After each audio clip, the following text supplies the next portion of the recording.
आज हम पढ़ेंगे सिविल प्रक्रिया संहिता की धारा 10 वाद का रोक दिया जाना, जिसे इंग्लिश में कहा जाता है स्टे ऑफ सूट। धारा 10 हमें रेस सब जुडिस का सिद्धांत देती है, विचाराधीन न्याय का सिद्धांत। इस सिद्धांत के अनुसार जब न्यायालय में किसी विवादक विषय से संबंधित कोई केस चल रहा है तो उन्हीं पक्षकारों के बीच उसी विषय वस्तु से संबंधित कोई दूसरा केस यदि दाखिल कर दिया जाता है तो उस पर आगे कोई सुनवाई नहीं होगी, उस पर कोई विचारण नहीं होगा। धारा 10 दूसरे वाद का विचारण रोक देती है। इसका टाइटल है वाद का रोक दिया जाना। तो धारा 10 ऐसे वाद को रोक देती है जिस विषय वस्तु से संबंधित और जिन पक्षकारों के बीच न्यायालय में पहले ही जिस वाद पर विचारण चल रहा है और वह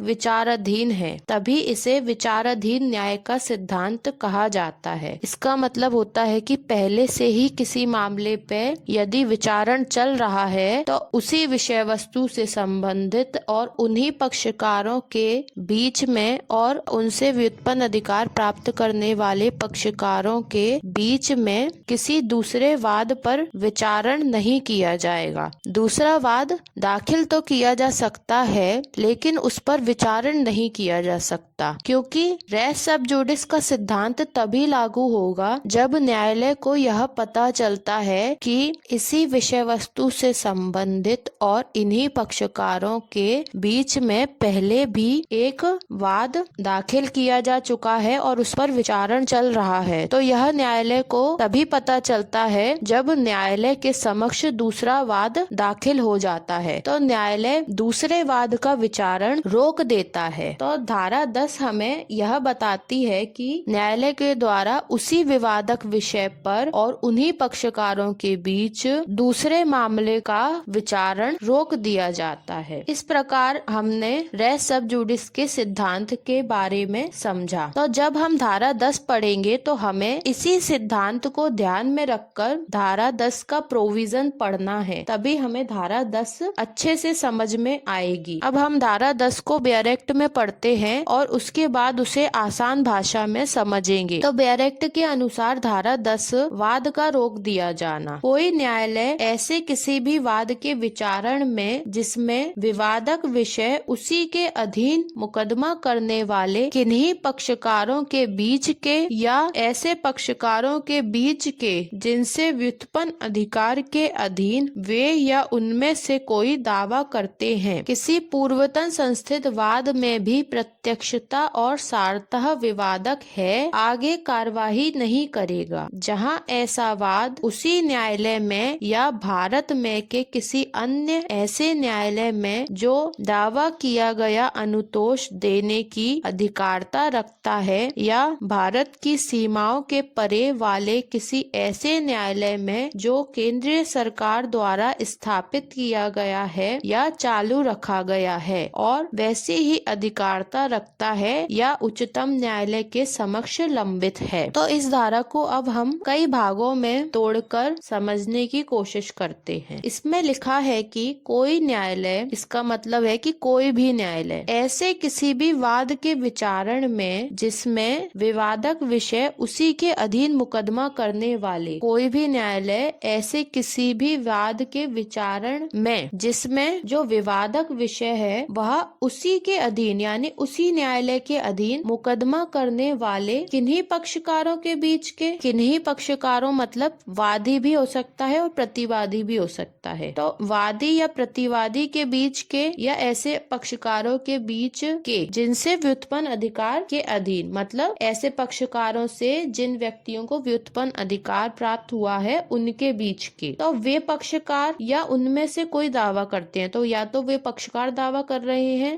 या व्युत्पन्न अधिकार प्राप्त किए हुए व्यक्ति दावा कर रहे हैं पक्षकार के रूप में। किसी पूर्वतन संस्थित वाद में, पूर्वतन यानी कि पहले से ही कोई केस संस्थित है, दाखिल है, में भी प्रत्यक्षता और सारता विवादक है। तो पहले से जो केस दाखिल है उसमें भी वह प्रत्यक्षता यानी कि डायरेक्ट और सार्थः यानी कि उसी रूप में विवादक है। मतलब देखने पर ही पता चल रहा है कि यह डायरेक्टली और उसी रूप में विवादक है, आगे कार्यवाही नहीं करेगा। यदि न्यायालय के समक्ष कोई मुकदमा आता है, कोई केस आता है जिसमें कि विवादक विषय उन पक्षकारों के बीच के हैं या उनसे व्युत्पन्न अधिकार प्राप्त करने वाले पक्षकारों के बीच के हैं, जो कि पूर्वतन यानी पहले ही संस्थित किसी वाद में प्रत्यक्षता और सारता विवादक रहे हैं, तो इसी संबंध में अगर न्यायालय में दूसरा केस दाखिल किया जाता है तो उसमें न्यायालय आगे कार्यवाही नहीं करेगा। इसके बाद लिखा है कि जहां ऐसा वाद उसी न्यायालय में, तो जहां पर ऐसा वाद या तो उसी न्यायालय में आता है दूसरा वाद, या भारत में कि किसी अन्य न्यायालय में आता है, तो दूसरा वाद कहीं पर भी दाखिल किया जा सकता है। या तो उसी न्यायालय में जिसमें पहले से ही कोई केस चल रहा है उसमें भी दाखिल किया जा सकता है, तब भी रेस सब जुडिस का सिद्धांत लागू होगा। और भारत में के किसी अन्य न्यायालय में भी यदि दूसरा केस दाखिल किया जाता है तब भी रेस सब जुडिस का सिद्धांत लागू होगा। उसके आगे लिखा है जो दावा किया गया अनुतोष देने की अधिकारता रखता है। मतलब जो अनुतोष मांगा गया है वह न्यायालय उसको देने की अधिकारता रखता हो, भले ही वह भारत का कोई भी न्यायालय हो, लेकिन यदि वह जो अनुतोष उससे मांगा गया है वह देने की उसको अधिकारता होनी चाहिए। यह भारत की सीमाओं के परे वाले किसी ऐसे न्यायालय में है, मतलब ऐसा न्यायालय जो भारत की सीमा से परे है लेकिन जो केंद्र सरकार द्वारा स्थापित किया गया है या चालू रखा गया है, भले ही वह भारत की सीमा से परे है, और वह न्यायालय वैसी ही अधिकारता रखता है जो अनुतोष उससे मांगा गया है वह देने की अधिकारता रखता है। या उच्चतम न्यायालय में लंबित है या सुप्रीम कोर्ट में भी यदि कोई केस लंबित है, पहले से ही मामला लंबित है, तो उसी विषय वस्तु पर उन्हीं पक्षकारों के बीच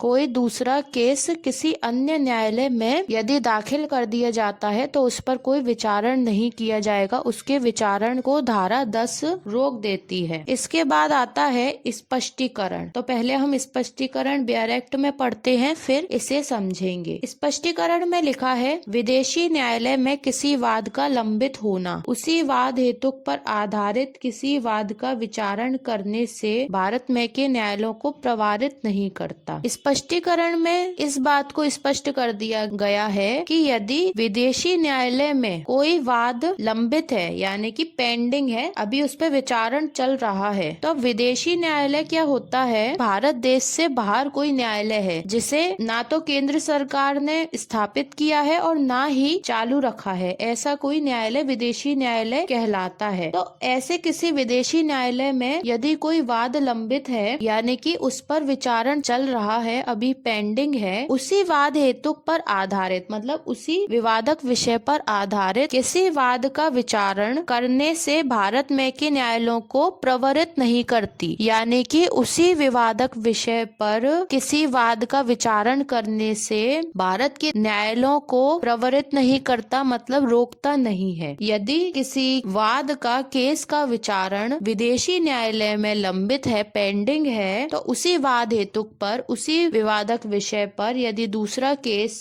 भारत के न्यायालयों में दाखिल किया जाता है तो धारा 10 ऐसे वाद का विचारण करने से भारत के न्यायालयों को रोकती नहीं है, प्रवृत्त नहीं करती। तो विदेशी न्यायालयों पर धारा 10 लागू नहीं होती, लेकिन उसकी एक शर्त यह है कि ऐसे न्यायालयों को भारत सरकार द्वारा स्थापित नहीं किया गया होना चाहिए और उसे भारत सरकार द्वारा चालू नहीं रखा गया होना चाहिए। मतलब भारत सरकार द्वारा जो न्यायालय स्थापित नहीं किए जाते, चालू नहीं रखे जाते, उन्हें विदेशी न्यायालय माना जाता है, और उनमें यदि पहले से ही कोई मामला लंबित है, चल रहा है, उसी विषय वस्तु उसी विवादक विषय पर दूसरा मामला भारत में के किसी भी न्यायालय में दाखिल किया जा सकता है और उस पर विचारण भी किया जा सकता है। धारा 10 ऐसे मामलों का विचारण करने से रोकती नहीं है। अब हम धारा 10 को लाने के पीछे का उद्देश्य समझते हैं। तो धारा 10 को लाने के पीछे का एकमात्र उद्देश्य यह था कि न्यायालयों में वादों की संख्या बहुत अधिक बढ़ रही थी, जिससे न्यायालय के ऊपर कार्य का भार भी बहुत अधिक बढ़ रहा था। मतलब फालतू के केस भी न्यायालय में दाखिल किए जा रहे थे।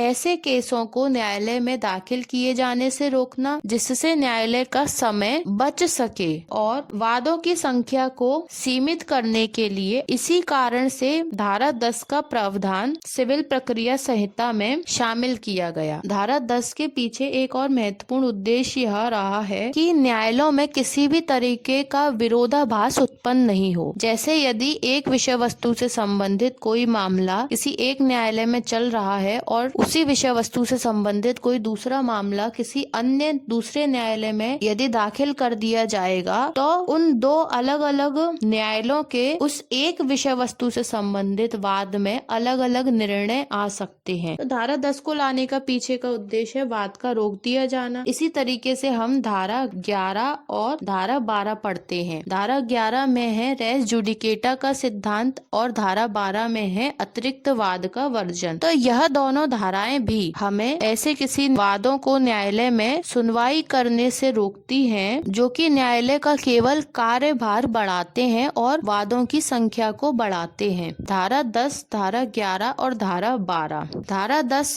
किसी वाद को रोक देती है। इसी तरीके से हम पढ़ेंगे धारा 11 और धारा 12, जो कि धारा 10 का ही एक विस्तृत रूप है और ऐसे ही वादों को रोकती हैं जो न्यायालय पर अतिरिक्त कार्यभार बढ़ाते हैं। अब हम धारा 10 को एक संक्षिप्त रूप में देख लेते हैं। तो धारा 10 ऐसे किसी वाद को न्यायालय में विचारण करने से रोकती है जो कि पहले से ही न्यायालय में दाखिल किया जा चुका है और उस पर अभी विचारण चल रहा है। उसी विषय वस्तु से संबंधित वाद उन्हीं पक्षकारों के मध्य किसी अन्य न्यायालय में दूसरी बार यदि दाखिल कर दिया जाता है तो उसके विचारण को धारा 10 रोकने का कार्य करती है। मतलब सेम सब्जेक्ट मैटर पर सेम पार्टीज के बीच सेकंड केस का ट्रायल नहीं किया जाएगा, उसे रोकने का कार्य करती है धारा 10।